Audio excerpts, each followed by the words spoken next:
It's now about, we have looked at infrastructure, we have looked at integrating, we have looked at doing the government way, we have looked at doing it the NGO way, so on and so forth. We have seen many different flavors of how we can do some next generation enthusiastic project management. At the same time, projects, are they just about doing what we're doing in terms of scope, time, and cost, or is it a bit more? After all, who executes the projects? Who executes the projects? Sorry? A team. It's people. It's very, very simply, it's the people. It's the people factor. That's why, if you see, if you open the PMBOK guide, right, and you see the project execution, by the way, it's not execution of the human being, it's executing as in delivering the project. We see that we have everything in human resource management there, but when we look at monitoring and control, we don't see anything in human resource management, because we never monitor and control the human resource. We monitor and control their work. Therein, in that matrix diagram, PMI and PMBOK have given us what a true leadership quality is, and to enlighten us on how this whole thing could happen and how we could fast track those skills, and that too in a lean way. We have Mr. Phalguna Ramaraju, consultant and agile coach. May I call upon Phalguna onto the dais, please? Well, the profile of Phalguna is up there, but I have got a couple of things that I wish to share about what and who Phalguna is. He was a colleague of mine. In fact, he was my mentor. When I first came to India and I was thinking, should I stay in India? Should I go back? From there, it became a very close friendship. And it turns out, he moves from a well-paying job to become an innovative entrepreneur. And he becomes that, then moves on. As a PMIPCC board member, he was a colleague. He has done a lot of service to PMIPCC as well. Then he moved on to become an entrepreneur and an agile coach. And today, here he is talking about lean management. And one thing that's not lean in Phalguna, I can confidently say, is the heart. That's never lean and mean. It's a very big heart. So ladies and gentlemen, a good, noble person, Phalguna. Thank you, sir. Thank you, Srinivas, for the great warm words. I'm really honored. Thank you all for being here. Good afternoon, gentlemen. Oh, okay. I can see how many are all we? Approximately around 200, 300. Okay, I know the lunch is great. They gave me a tough time. In fact, I'm honored. Our earlier speakers, the great speakers, what we had today, gave me a good foundation of proof that a good leadership, can do. We all saw that, right? I don't want this to be shown here much. Yeah. I just take it from there and connect few dots. I would like to be here in the first place. I'll connect a few dots, what leadership is all about. And unfortunately, we have been titled as managers, this manager, that manager and all, but we have been doing leadership role in some way or the other at the position we are in a particular organization. My endeavor today is to cover that particular part, right? Please feel free to ask questions, as many as you could, because it directly connects the way we execute the projects. Like Srinivas mentioned very clearly, all the speakers in the morning, the great leaders in the morning told the great stories of achievements, how they are really done. We'll be just trying to pinpoint at each level and then discuss around those. That's my endeavor today. We'll be covering about lean leadership much, and first of all, leadership, what leadership is all about, and why lean leadership I'm talking about, because with my experience and achievement over years, I wanted to much focus on lean leadership because it works everywhere and it has been proven for years. Right? And the traits of these, what you see in the morning already, we'll be covering about these two. Feel free to ask questions, as many as you could. We all know that today we are here because of leadership. Look at the example of these servant leaders who have made this possible. So many arrangements they made. They sacrificed their personal time. Thanks to their spouses too, who gave them permission and time to do all these. In fact, the simplest example I'm talking about, the whole chapter has been into this state today of this journey of close to 15 years through the great leadership, that part we are talking about. Organizations are making money through business, and the leadership, of course, is important there. We are trying to combine these two, social leadership as well as the organizational leadership today. A leader is the one who makes the difference. A leader is the one who makes or breaks the business. That's why we wanted to learn the best of the leadership abilities here. The idea is to just touch upon, please don't think that we'll be covering too much in this half an hour, 40-minute session, but I'll try my best to highlight the few facts about what great leaders, how they really execute on the ground. Leaders are like swan on the water. They look so pleasant on the face, but beneath that, they'll be pedaling so hard. My endeavor is to cover, thank you, sir, appreciate that. My endeavor is to cover what they do really beneath the paddling, under the waters. We all know this story, right? Starfish story. One starfish at a time. Okay. That's not the intent of this. I'll be covering little that later. Now, did I cover?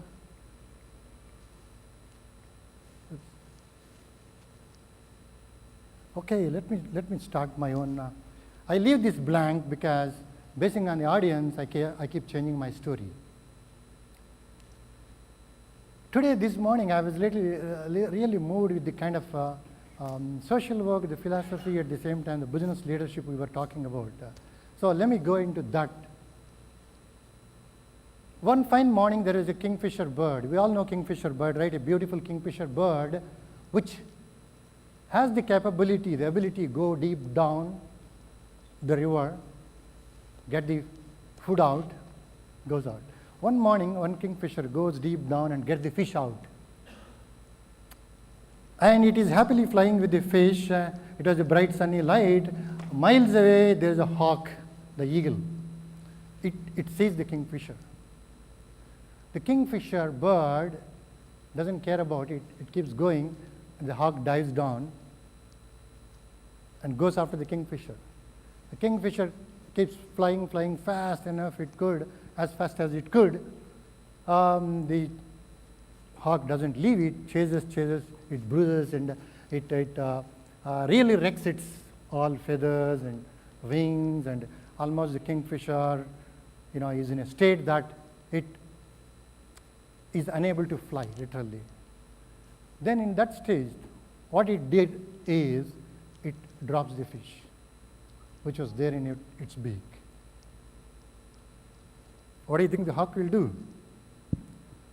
The moment it drops the fish, the hawk dives down, and before it falls back onto the ground, it catches the fish and goes away. Then the kingfisher bird thinks this: oh, what did I do? Should I have done this long back to save myself? Whatever it is thinking. What is the moral of the story? Any attempts you want to make? What is the moral of the story? There's nothing like a right or wrong answer. Please understand that a true leader always encourages people to come up with the dialogue and open up, to get the creativity and innovation into the business.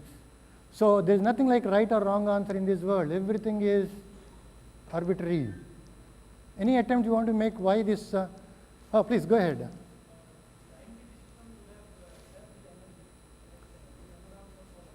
Of course, timely decision helps energy. One. Any other attempt? Anticipate the problem. Sorry? Immediately eat it when they get fish. Okay. Any other attempts?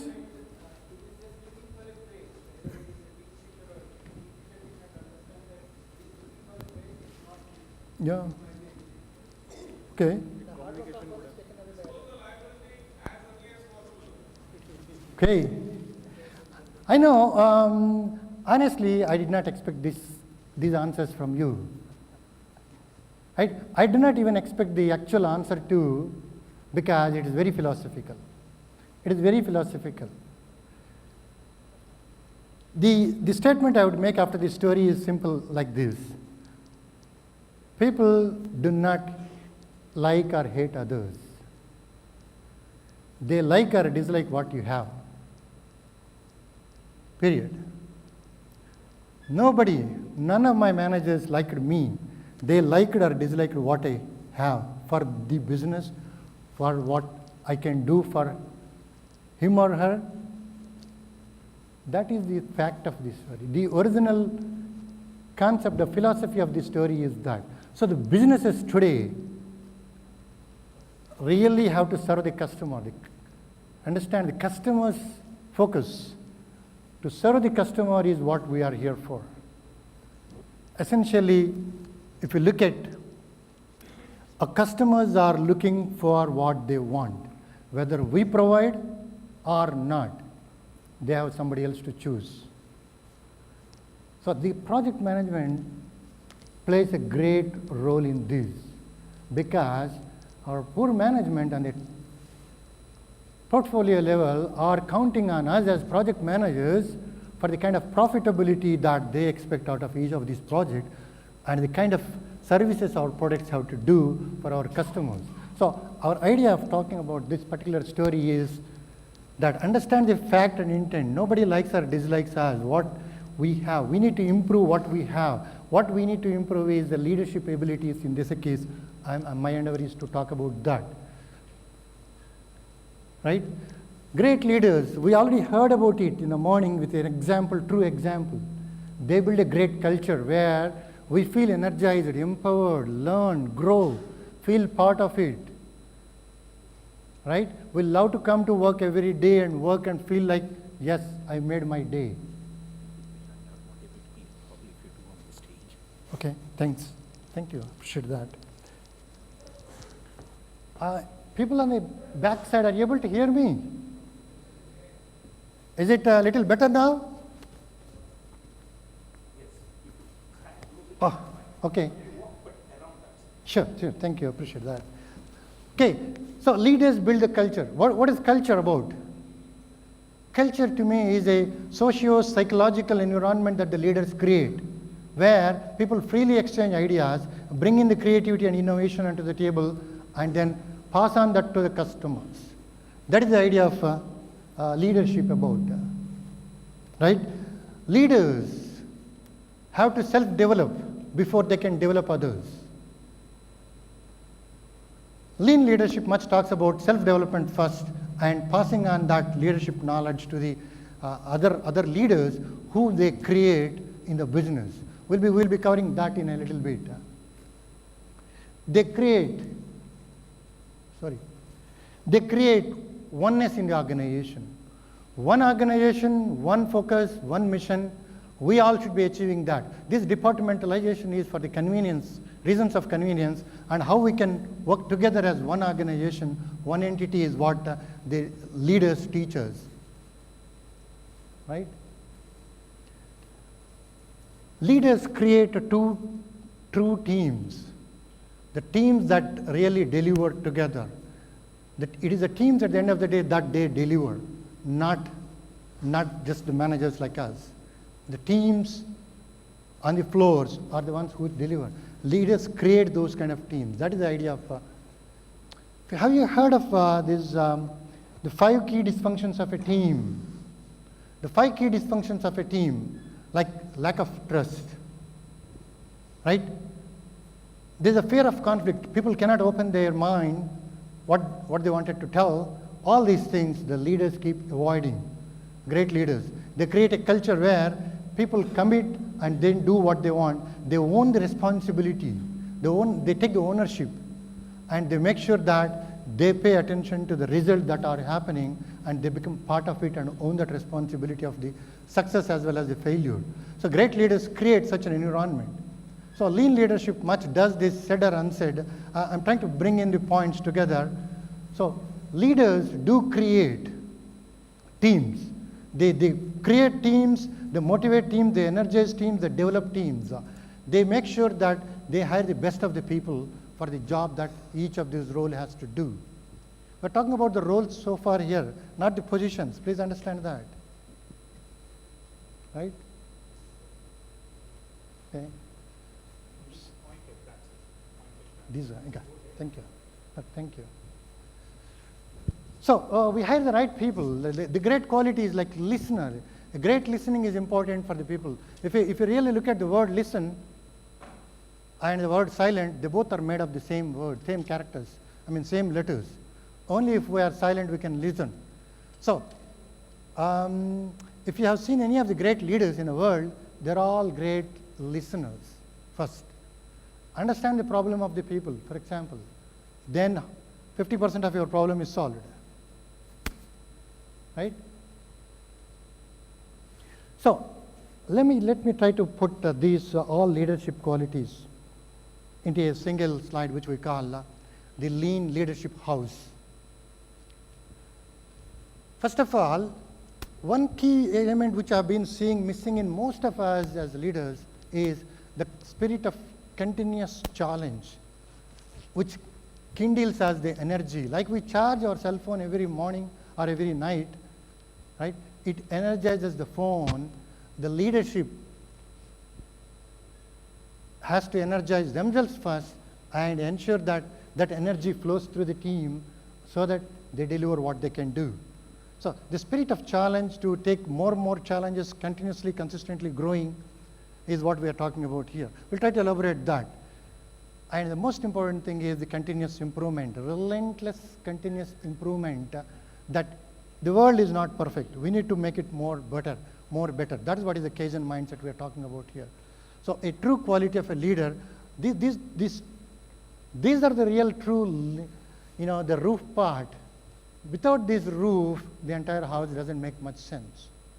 You can imagine that way. As we were just talking about all this morning, since morning, what is that we are talking about? People, and people. It is the people who make or break. That's what we have seen in the morning, right? It is the people who build the organizations. Look at what Mr. Gulapalli, Dr. Gulapalli, right? Dr. Gulapalli Nageswarar said. He clearly mentioned about the kind of vision that the leaders have, how they created an organization like that, which is serving today millions of people. So developing people is what we already heard about. How do we develop people? The lean leadership way of development, we will be covering that in a bit. And as the business is all about people, processes, problems. Naturally, when it comes to problems, I will tell you a story. Years back, what motivated me to differentiate between a typical manager who gets things done and a leader who enables people to do things and energizes them, I could get. Years back, I was working for a company where I did a manual where there was no computers those days. I made a manual 28-page accounting statement to submit to the financial institutions for funding. I was the only guy who made that. There was my assistant manager and my senior manager were there. I made that and I took it to my assistant manager. Thank God he found a simple mistake in that, and he literally grabbed me to my senior manager and he said, "Sir, I found a mistake this guy did." I was just literally, naturally, I was feeling bad for what I did. My senior manager then said that, good, excellent. First thing is good, you found it. Second thing is great. You know what? When people do work, there will be mistakes, there will be problems. So he did a good job, he did a best job possible, and there is a mistake. Our ability is to collectively fix all the problems that what we come across. So problems are going to be there when the complexity of the people, technology, and the requirements are there in the project. Problems are going to be there. The leader's ability is to resolve the problems in such a way that we are learning out of it, using the Kaizen mindset, and continuously minimizing the problems so that the predictability is being addressed, and such that the vulnerability part of the entire project management, which is the variability, is being addressed. We'll try to cover these within the time. The foundation for all this is a philosophy. We'll be covering about that philosophy. What is that philosophy we were